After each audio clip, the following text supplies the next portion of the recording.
할렐루야. 한 주 동안 비가 많이 왔는데 별일 없이 잘 지내셨는지요? 예. 계속 저희가 오순절로 인해서 구약의 오순절을 어떻게 얘기했나 이런 부분을 주일 설교를 통해서 여러분과 나누고 있습니다. 신약의 오순절은 구약의 7.7절, 수장절, 맥추절, 초실절 이렇게 네 가지로 표현을 하고 있어요. 이렇게 네 가지로 표현을 하고 있는데 사실 오늘 초실절에 대해서 드리는 말씀인데 그냥 초실절이 아니라 맥추의 초실절이라고 합니다. 그러니까 오순절이 된 사람들이 열매를 드린다 이런 뜻입니다. 오늘의 초실절은. 사실 초실절은 무슨 뜻이냐면 7대 절기에서 유월절, 무교절, 초실절 사실은 부활절과 같은 절기거든요. 근데 맥추절하고 붙여서 초실절 이렇게 써놨습니다. 이렇게 써놓은 이유는 사도행전 2장의 사건을 표현하려고 제가 볼 때는 이렇게 써놨다고 생각이 듭니다. 초실절 그리면 유월절, 무교절, 초실절 이렇게 얘기합니다. 구약에서 유월절 날 양을 잡거든요. 양을 잡을 때가 언제냐면 출애굽기에서 모세가 애굽으로 다시 돌아와서 10가지 재앙을 펼칩니다. 10가지 재앙을 펼치는데 9번째 재앙이 어둠의 재앙이에요. 그 얘기는 뭐냐면 애굽은 어둡다 이런 뜻으로 보시면 됩니다. 근데 이스라엘 백성이 사는 곳에는 고센이라는 곳인데 이 고센이라는 곳에는 빛이 있었다 이렇게 얘기를 합니다. 어둠의 재앙을 얘기하면서 이스라엘 백성이 하나님의 백성이 있는 곳은 빛이 있었다 이렇게 얘기를 하고요.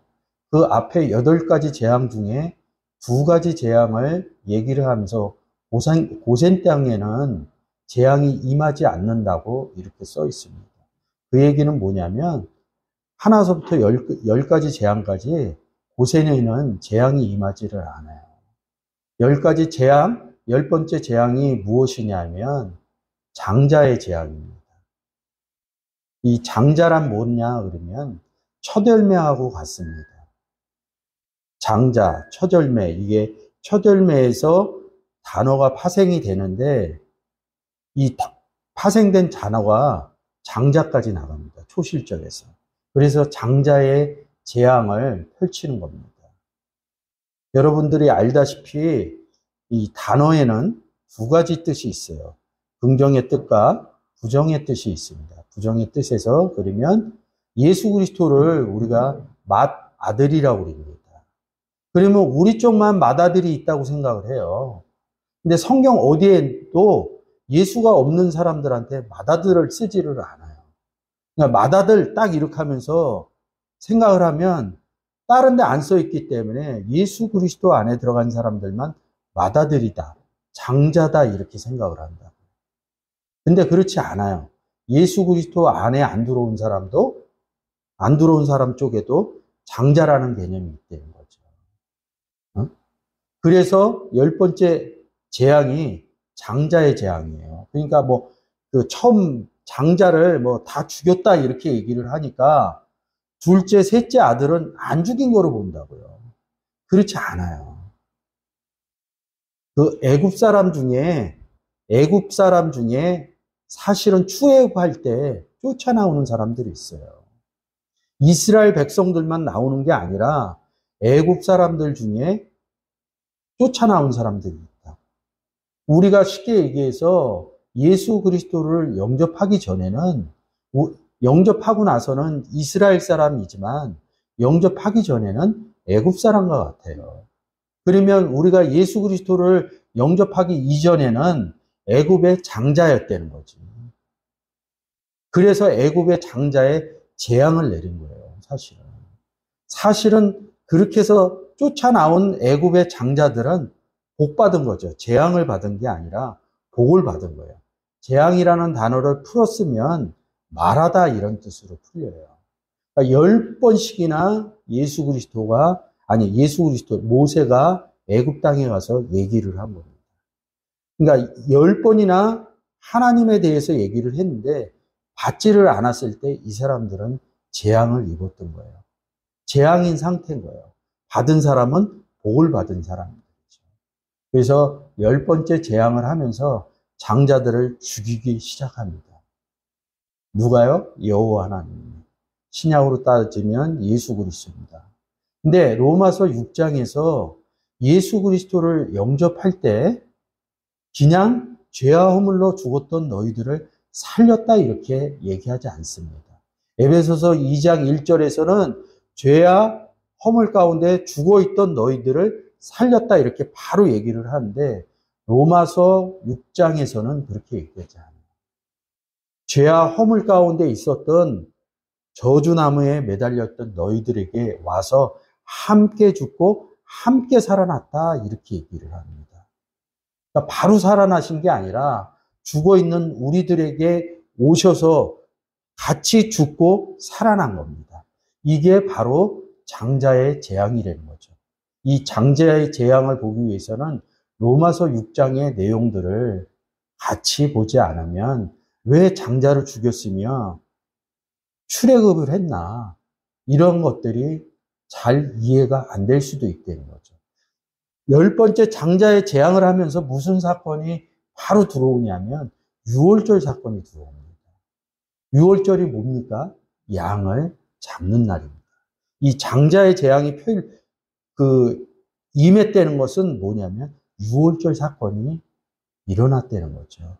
장자의 재앙을 보냈는데 그 안에 같이 못 들어온 사람은 상관이 없어요. 근데 그 장자의 재앙을, 장자의 복을 받은 사람은 유월절 절기가 시작이 된 거죠. 유월절 절기는 뭡니까? 1월 14일 날 양을 잡아서 대속의 죄를 겸하는 행사를 합니다. 그래서 문설주에 피를 바르기 시작합니다. 그래서 그 다음 날이 무교절이에요. 무교절은 뭐냐면 무교병, 그동안 먹던 양식을 그런 양식을 먹지 않았다는 거죠. 애굽에서 무슨 양식 먹겠어요? 애굽은 사람이고 예수 그리스도가 없는 상태에 다른 복음을 먹었던 겁니다. 근데 양이 들어오고 나서부터 양을 잡고 나서부터 로마서 6장처럼 함께 죽고 살아나고 나서부터는 그 선악나무에 있었던 그런 열매 양식을 먹지 않는다 그래서 무교절 이럽니다. 근데 나중에 출애굽기 뒤에 가면 유교병을 먹으라 그래요. 유교병을 먹으라는 얘기가 있어요. 처음에는 저는 그게 잘 이해가 안 됐어요. 누룩을 넣은 유교병을 먹으라 이러는 거예요. 또 이렇게 장면 전환을 한 겁니다. 저쪽 음식은 안 먹지만 안 먹은 거를 유교절 이렇게 얘기합니다. 근데 이쪽에 예수 그리스도와 함께 어린 양이 잡힌 사람은 어린 양의 양식을 먹어야 돼요. 그래서 출애굽기에서 너희는 소재 드릴 때 누룩이 들어간 유교병을 넣어라 이렇게 써 있습니다. 그러니까 이게 의미가 깨달아지면 유월절이 일어나고 무교절을 맞이했다. 그러면 애굽 양식을 먹지 않는다. 반대로 얘기하면 양의 양식을 먹는 유교절이라는 거죠. 유교절로도 볼 수 있는 거죠. 근데 성경 어디에도 유교절이라는 말은 쓰지를 않아요. 제가 내용상 의미로 볼 때 유교절이래요. 양을 먹기 시작하면 그때 예수 그리스도가 이 땅에 와서 십자가에 못 박힌 것처럼 못 박히고 죽고 살아나는 사건이 일어난다는 거죠. 그것이 초실절이라는 거죠. 그래서 부활절기 때 제가 설명드렸던 게 부활절은 구약의 초실절과 같습니다. 이렇게 말씀을 드린 적이 있습니다. 이게 초실절이라는 거죠. 근데 왜 오순절을 맥추의 초실절이라고 그러느냐? 오순절이 된 사람들, 그러니까 초실절, 유교절, 무교절, 초실절로 인해서 내가 하나님과 예수 그리스도와 함께 있구나, 이것이 깨달아진 사람들이 77절이 된 것이고요. 수장절이 된 것이고 맥주절이 된 거고 신약의 오순절이 된 겁니다. 이런 사람들이 무엇이냐? 내 안에 하나님이 계시고 예수 그리스도가 계시기 때문에 제일 중요한 거는 뭐냐면 내 안에서 아버지가 일을 하신다는 걸 깨달은 거죠. 아버지의 일은 곧 지금 제가 이 단에 서서 얘기하는 것처럼 말을 하신다, 이런 의미가 있어요.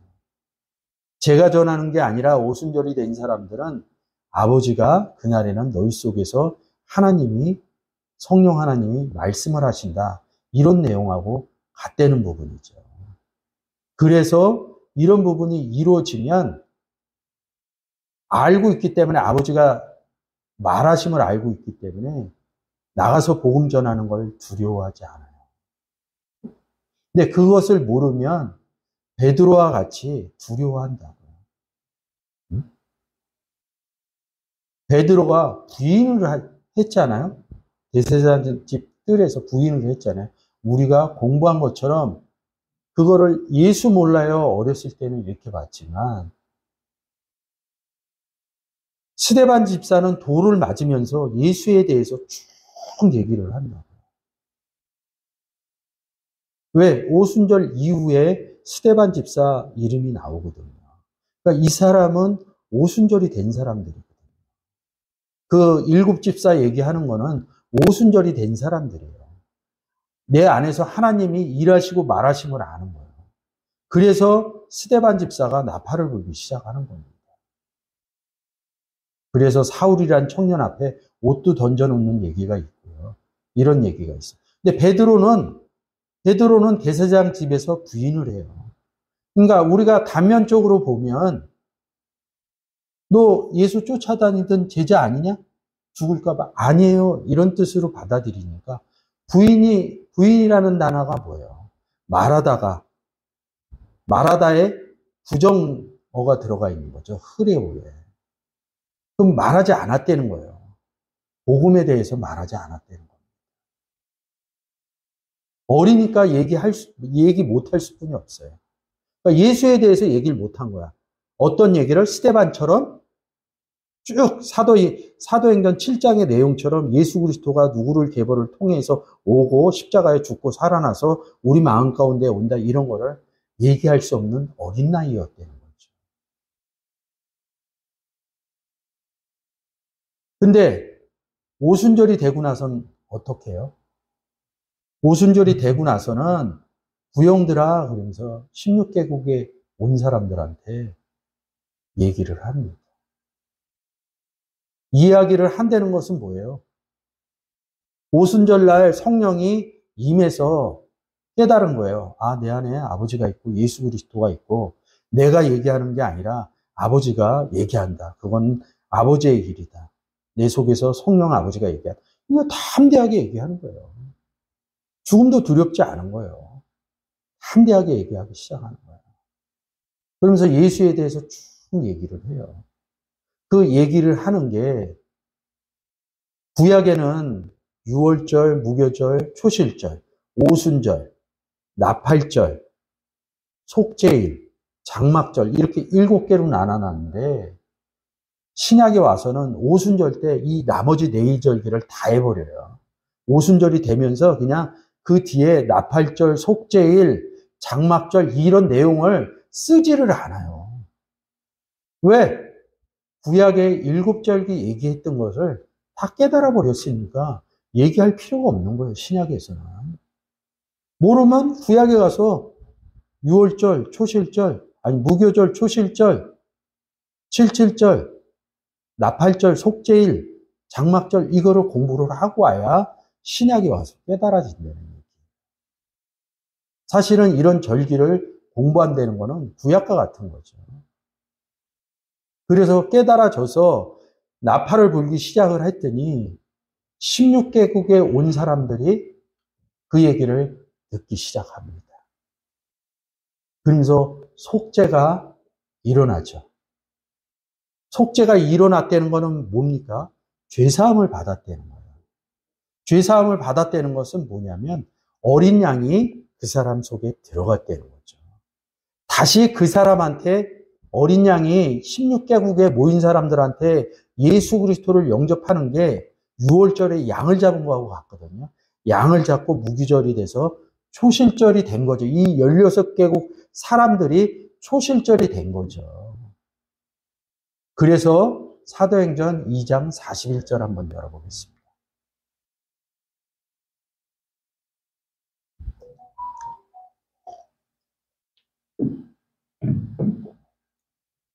그 말을 받은 사람들은 세례를 받으며, 자, 요거 잡아놓고요. 로마서 6장 2절 한번 가겠습니다. 세례 잘 보세요. 그럴 수 없느냐? 없느니라. 죄에 대하여 죽은 우리가 어찌 그 가운데서 더 살려? 무릇 그리스도 예수와 합하여 세례 받은 우리는, 이렇게 얘기한다. 예수 그리스도와 합한 것을 세례 받았다, 이렇게 얘기합니다. 그의 죽으심과 합하여 이릅니다. 죄와 허물로 죽었던 너희를 살린 게 아니라 죄와 허물로 죽었던 너희들한테 예수 그리스도가 와서 함께 죽고 살아난다, 이런 뜻입니다. 세례받은 줄 알지 못하느냐. 왜? 오순절 때 이걸 다 깨달았거든. 바울이. 깨달은 사건이기 때문에 이 부분에서 그냥 결론적으로 얘기하는 겁니다. 그러므로 우리가 그의 죽으심과 합하여 세례받음으로 그와 함께 장사되었나니, 이렇게 말씀하십니다. 사도행전 2장 41절 다시 갈게요. 세례받았다는 것은 예수를 영접했다는 내용이죠. 이제 이렇게 보지, 예수를 영접했다는 게 뭡니까? 구원을 얻었다는 겁니다.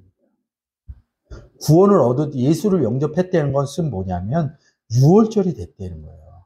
근데 6월절을 구약에선 하루 3일 이렇게 하는데, 우리가 예수 영접할 때 3일 후에 영접됐습니까? 3일 후에 살아났습니까? 아니에요. 그냥 영접한 순간 그냥 고린도전서 15장처럼 호련히 순식간에 변화되리라, 이렇게 얘기한 거예요. 호련히 순식간에 변화되는 것을 구약에서는 7가지 형태로 보여준 거예요. 6월절, 무교절, 초실절. 근데 바로 들어가는 순간 어린아이가 자라서 어른이 되듯이 초실절의 상태가 됐다는 거죠. 유무처. 그래서 세례를 받음에 이날 제자 수가 3,000이 됐더라, 이런 얘기예요. 쉽게 얘기해서 영접을 했다. 6월절이 됐다. 6월절, 무교절 해서 초실절이 되었다. 누가 얘기했어요? 미린 베드로가 얘기를 했더니 3,000명이나 되는 초실절 열매들이 나왔다는 거죠. 그래서 맥추절에 초실절 이렇게 써놓은 겁니다. 근데 신학에서 보면요, 맥추절 따로 초실절 따로 이렇게 써놨어요. 어디를 들어가든지 맥추절 따로 초실절. 근데 본문을 보면 맥추절에 초실절 이렇게 써놨는데도 이 의미가 안 깨달아지기 때문에 맥추절 따로 초실절 따로. 저도 신학 갖고 공부할 때는 77절, 수장절, 맥추절, 초실절 4개로 봤습니다. 4가지 형태로 봤는데, 지금 설교할 때 4주에 걸쳐서 이렇게 얘기하는데 사실은 77절, 수장절, 맥추의 초실절입니다. 맥추의 초실절은 뭐냐? 77절이고 수장절이고 오순절이다. 제가 77절 설명할 때도 장막절까지 설명을 해드렸고요. 수장절 설명할 때도 장막절까지 설명을 드렸고요. 맥추절 할 때도 그렇게 설명을 드렸어요. 오순절에서도 지금 2장 41절에 얘기한 것처럼 세례를 받은 자들이 그날에, 그러니까 신약의 오순절은 굉장히 사도행전 2장 사건은 7절기를 설명하는데 굉장한 중요한 사건이라고 저는 봅니다. 이 사건이 쓰여지지 않았다 그러면 저는 이렇게 풀지 못했을 것 같아요. 그 내용들의 사도행전 2장 사건을 하나님이 성령의 감동에 의해서 그 사건을 써놨기 때문에 구약의 7절기의 내용들이 신약 안에서 한꺼번에 다 볼 수 있는 사건이었다는 거죠. 만약에 사도행전 2장의 내용을 이렇게 써놓지 않았다면 다른 곳에서는 잘 보지를 못했어요, 제가. 그러면 구약의 7절기를 그냥 한 절기 한 절기 한 절기 이렇게 봤겠죠. 그래서 제가 이 오순절 절기 말씀드릴 때 6월 절기, 무교 절기, 초실 절기, 77 절기, 나팔 절기, 속죄일 절기, 장막 절기. 그 뒤에 붙는 단어가 절기라는 거죠. 절기는 하나입니다. 한 절기 안에서 다 이루어지는 거예요. 왜 이렇게 얘기를 하냐? 예수 그리스도를 제가 받아들였어요. 그래서 제가 6월 절기도 겪고 무교 절기도 겪고 초실 절기도 겪었습니다. 초실 절기가 부활 절기라고 그랬죠. 근데 어느 날 보니까 제가 성령이신 하나님 아버지야. 그 아들 성령이신 예수 그리스도가 내 안에 있구나. 이거를 깨달으면서 오순절기, 77절기를 깨달은 거죠. 그래서 깨달은 제가 아버지가 일하시는구나. 아버지가 말하시는구나. 이게 깨달아진 오순절기가 돼갖고 제가 뭘 합니까? 지금 나팔을 불고 있지 않습니까? 나팔절기가 된 거예요. 그래서 제가 예수가 없는 사람들이 속죄일 절기가 되는 것을 제가 절기 상태에서 봅니다. 그거를 장막 절기 안으로 그리스도 안으로 아버지 안으로 들어가는 그런 절기 안에서 봅니다. 한 절기 안에서 모든 것이 이루어진 거예요. 여러 절기가 있는 게 아닙니다. 7절기를 신명기 가서는 3대 절기로 얘기를 해요. 6월절기, 77절기, 장막절기. 그러면서 이렇게 얘기합니다. 1년에 3차 너희들이 하나님 앞에 와라. 이렇게 얘기합니다. 그 구약시대에는 예루살렘 성전에 무조건 1년에 3차 내려가야 돼요. 그거를 안 내려가면 유대인이 아니에요. 지금도 그렇다 그러면 아마 유대인 그 절기, 왜? 모세의 오경의 얘기니까 그 3대 절기를 지킬 겁니다. 저는 잘 모르겠어요. 성경대로라면. 근데 1년에 3차 내려오는데 이렇게 얘기해요. 딴 데서. 빈손으로 오지 마라. 이렇게. 빈손으로 오지 말라는 건 뭐예요? 예물을 갖고 오라는 거예요. 근데 오늘날 교회들이 어떻게 변했느냐? 3대 절기 때는 예물을 바치는데 그 뒤에 쓰면 계산을 해보면 10의 3조를 해요. 근데 그거 계산 잘못한 거거든요. 근데 얼추 모르는 사람이 보면 10의 3조를 해요. 그러니까 3대 절기 때는 10의 11조에 3배를 해라 이렇게 가르쳐요. 저도 한때 잘못 배울 때는 그렇게 배웠어요. 성경은 돈 바치라는 얘기 한 군데도 안 써 있습니다. 근데 주의 일을 하기 위해서는 헌금을 하셔야 돼요. 근데 원론적으로 보면 하나도 없어요. 그래서 제가 얘기했잖아요. 가족 먼저 돌보라고. 가족 돌보고 나서 교회 돌봐달라고. 이런 얘기 하시는 거예요. 그러면 예물을 뭘 갖고 오냐? 복음 전에서 열매 갖고 오라는 거예요. 빈손으로 오지 마라. 6월절에 내가 6월절이거든. 내가 열매거든. 내가 가는 게 빈손으로 안 가는 거예요. 안 오는 게 더 나빠, 내가 볼 때는. 여러분들이 주일날 이렇게 온 게 빈손으로 오지 않은 거예요. 여러분 온 거 자체가 열매고 예물입니다. 그러면 6월절기 때 내려올 때 내려왔어요. 나 내려왔죠. 근데 맥주에 6월절 그러니까. 그런 의미도 있고 77절에도 빈손으로 오지 마라. 이렇게. 맥주의 초실절 얘기거든. 장막절.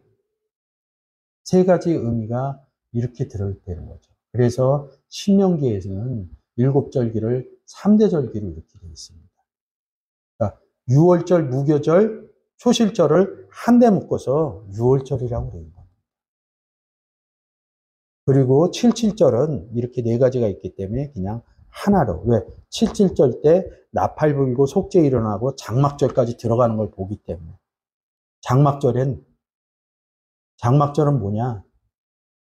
맥주의 초실절로 나온 사람들이 장막 안에 들어갔으니까. 다 같은 얘기라는 거죠. 요는 무엇이냐? 우리가 예수 그리스도를 영접함으로 인해서 예수 그리스도만 영접한 게 아니라 예수 그리스도가 요한복음 10장 30절에서 아버지와 나는 하나라고 말씀하셨기 때문에 예수 그리스도만 영접한 게 아니라 아버지도 함께 영접했기 때문에 우리가 하나님의 아들이 되는 겁니다. 아버지가 우리 안에 들어와 있기 때문에 하나님의 아들이 되는 거고, 그거로 인해서 우리가 구원을 얻었고, 그런 아버지가 들어왔기 때문에 구원은 아버지의 선물이다, 이렇게 써놓은 겁니다. 그런 시절이 들어온 순간 우리는 하나님의 자녀가 됐다는 거죠. 이 자녀는 좀 성장을 해야 됩니다. 성장한 터닝포인트 시기가 오순절이 되는 거죠. 그래서 오순절의 의미를 몇 주간에 걸쳐서 여러분들하고 교제를 나눴는데 잘 깨달아서 보시고, 아니면 잘 모르겠으면 그 전주 설교들이 있으니까 들어보시고, 여러분들이 밖에 나가서 나팔을 불 수 있는 오순절의 사람들이 되었으면 좋겠습니다. 감사합니다. 기도하겠습니다. 하나님 아버지, 감사합니다. 오순절의 역사를 통하여, 사도행전 2장의 역사를 통하여 하나님이 어떻게 일하시고 우리가 어떻게 하나님의 손에 의해서 성장되었고 어떻게 우리가 말을 하는지, 그 말을 했을 때 하나님의 역사가 이 말을 통해서 어떻게 일어나는지 오순절을 통하여서 우리에게 가르쳐 주심을 감사합니다. 우리 모두 다 오순절의 사람들이 되어 담대하게 나가 베드로처럼 복음을 전할 수 있는 저희들이 되게 하여 주옵소서. 감사하며 우리 주 예수 그리스도 이름으로 기도드립니다. 아멘.